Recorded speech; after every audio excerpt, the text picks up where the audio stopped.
faith community, and welcome to Reading Through the New Testament in a Year. We find ourselves today at the end of John's Gospel in John chapter 21. And it begins in verse 1 saying, "After this, Jesus revealed himself again to his disciples by the Sea of Tiberias." He revealed himself in this way. Now, it starts out with this phrase, "after this." Remember what has just happened. At the end of chapter 20, Jesus reveals himself to Thomas. Remember, Thomas was doubting. Now, if you keep track, Jesus reveals himself to the disciples. Thomas isn't there. And then he reveals himself to the disciples, and Thomas is there. This is the third time Jesus is going to reveal himself to his disciples after his resurrection. Now, as you read the story, it says Simon Peter decides to go out fishing, and some of the disciples go with him. And while they're fishing, Jesus calls out to them from the shore. And he asks them if they've caught anything, and he tells them to cast the net on the other side of the boat. And they'll find some. And what happens? They do, and their boats begin to be overrun with fish. Now, as you read the story, you should think, haven't I read this somewhere before? Hasn't this happened somewhere before? And if you have a sense of deja vu as you read through Luke 21, it's because that did happen before. We find this story in Luke chapter 5. And I want you to understand this. Luke chapter 5 is early in Jesus' ministry. He's calling the disciples. John chapter 21 is after Jesus has been raised from the dead. These are two different instances where Jesus does something very similar. And what we see here, we see this sort of initial commission with the disciples in Luke chapter 5, and then his final commission with them in John chapter 21. Let me go and read to you the account in Luke 5. In Luke 5:4, it says, "When he had finished speaking, he said to Simon, 'Put out into the deep water and let down your nets for a catch.' 'Master,' Simon replied, 'we've worked hard all night and caught nothing. But if you say so, I'll let down the nets.' When they did this, they caught a great number of fish, and their nets began to tear. So they signaled to their partners in the other boat to come and help them. They came and filled both boats so full that they began to sink. When Simon Peter saw this, he fell at Jesus' feet and said, 'Go away from me, because I'm a sinful man, Lord.' For he and all those with him were amazed at the catch of fish they had taken. And so were James and John, Zebedee's sons, who were Simon's partners. 'Don't be afraid,' Jesus told Simon. 'From now on, you will be catching people.' Then they brought the boats to land, left everything, and followed him." Now, what's interesting about this story is this is the second time that Jesus has called these four disciples, Peter, James, John, and Andrew. The first time he called them, it said that they left their father and followed him. This time it says they leave everything and they follow Jesus. We see here this sort of gradual commitment on their part. The first time they follow him, but then what do? They go back to fishing. And Jesus goes and finds them. And he tells them to follow him. And that second time they leave everything. But what's happening here in John 21? Peter has gone back to fishing again. He's off mission. What did Jesus tell him to do? I'm going to make you fishers of men. Jesus wants them to understand he is going to be the one who provides for them, and they are going to be on mission for him. So what happens? Well, they come to shore.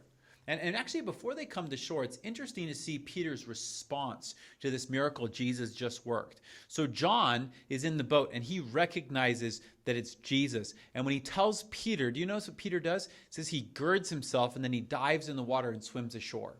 I want you to juxtapose that with what just happened in Luke chapter 5. In Luke chapter 5, when Peter sees the miracle, how does he respond?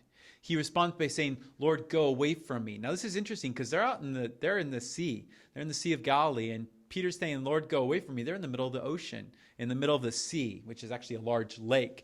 And he's telling the Lord to go away from him. Here, what does he do? He does everything he can to get to Jesus. I want you to see the change in the heart of Peter.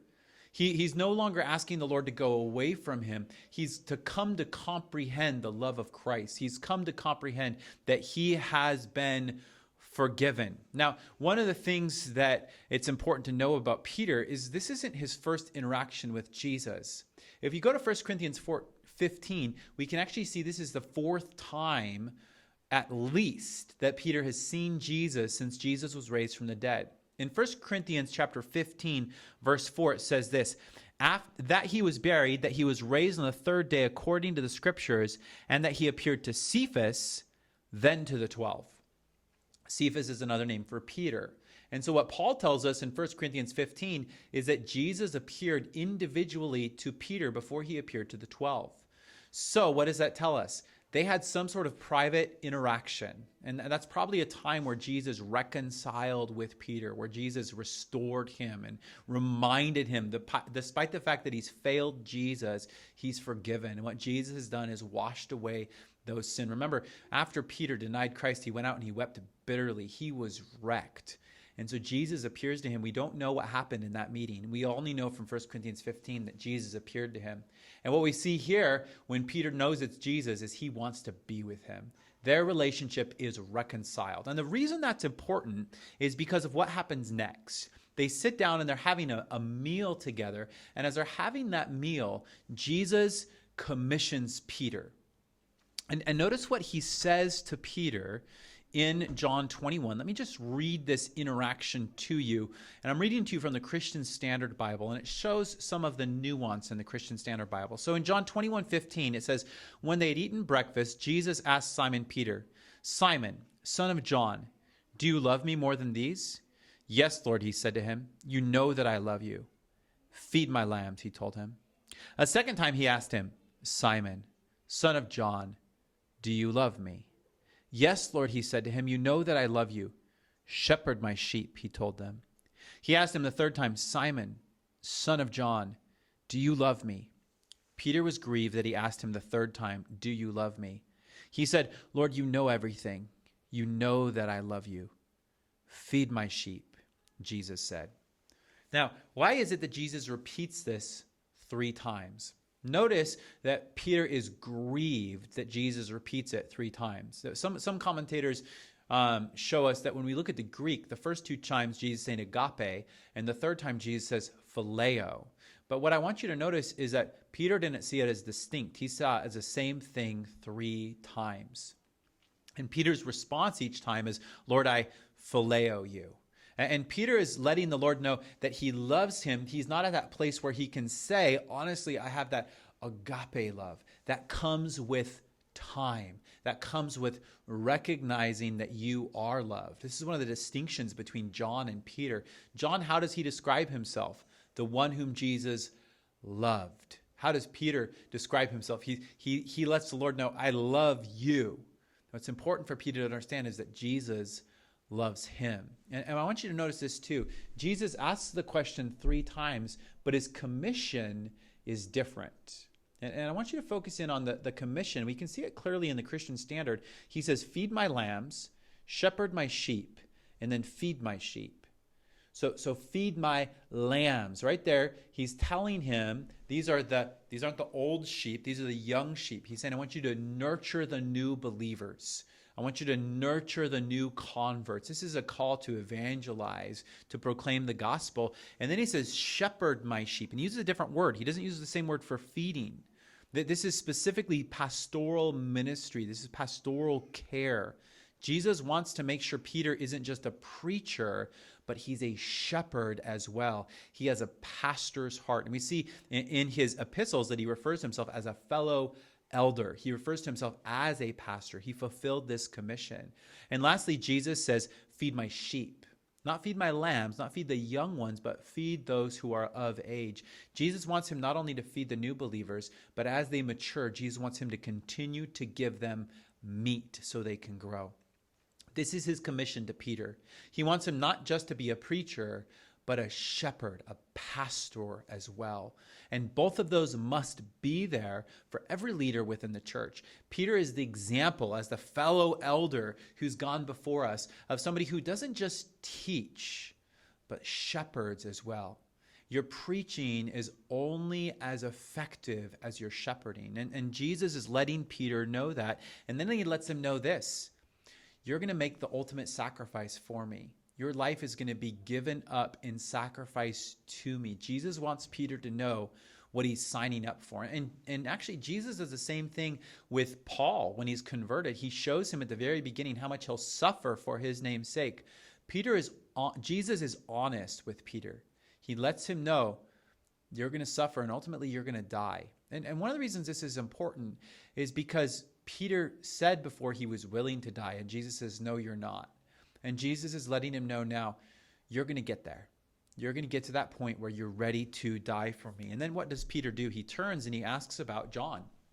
He says, what about this one?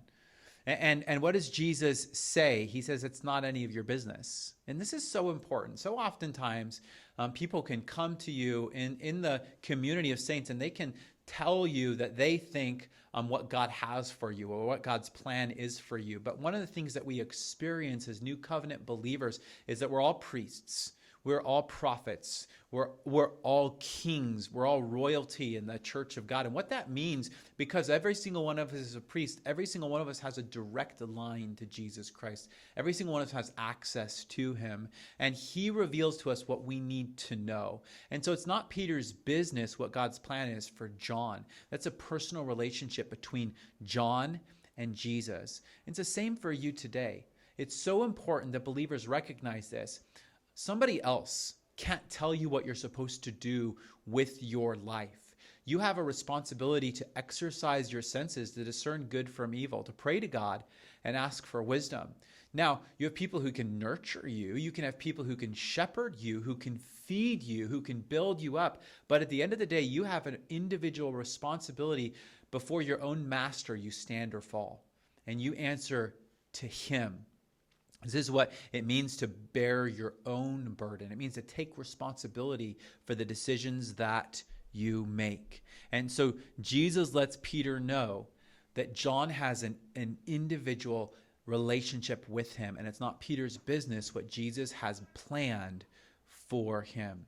I love how John ends his gospel. He says in John 21:24, this is the disciple who testifies to these things and who wrote them down. We know that his testimony is true. And there are also many other things that Jesus did, which if every one of them were written down, I suppose not even the world itself could contain the books that would be written. John lets us know, I am a witness.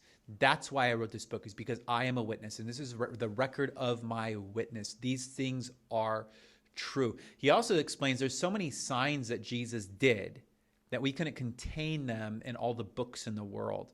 But what does John do? He emphasizes 7 signs. And what you should notice is, as we've read through the Gospel of John, is you should notice one of the storylines of the Gospel of John is the disciples' growth in faith.